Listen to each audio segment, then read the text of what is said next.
ఆంధ్ర, తెలంగాణ రాష్ట్రాల్లో రాగల 24 గంటల్లో ఎండల తీవ్రతలు మరింత పెరిగే అవకాశాలు కనిపిస్తున్నాయి.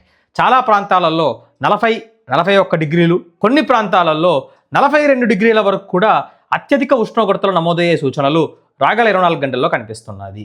ముఖ్యంగా మనకు వైఎస్ఆర్ కడప జిల్లా కావచ్చు, నంద్యాల జిల్లా, రాయలసీమ జిల్లాలోని తూర్పు భాగాలు, అలానే మధ్య కోస్తాంధ్ర జిల్లా, ప్రత్యేకించి విజయవాడ, గుంటూరు బెల్ట్, దాంతోపాటుగా వచ్చేసి మనకు ఉత్తరాంధ్ర జిల్లాలోని పలు భాగాలలో ఉష్ణోగ్రతలు చాలా ఎక్కువ ఉండే అవకాశాలు మధ్యాహ్న సమయంలో కనిపిస్తుంది.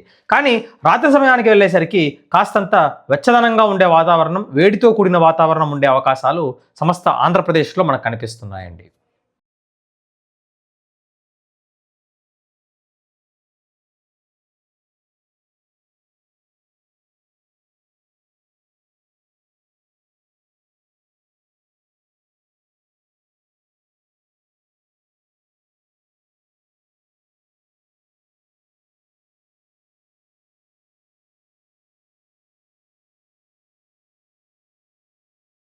నేడు Sunrisers Hyderabad versus Rajasthan Royals match వచ్చేసి హైదరాబాద్ నగరంలో జరగనుంది.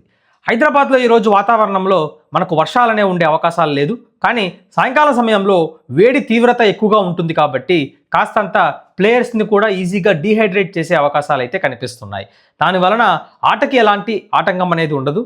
కానీ మనకు వర్షాలు లేదు కాబట్టి పూర్తి మ్యాచ్ జరిగే అవకాశాలు 100% కనిపిస్తున్నాయండి.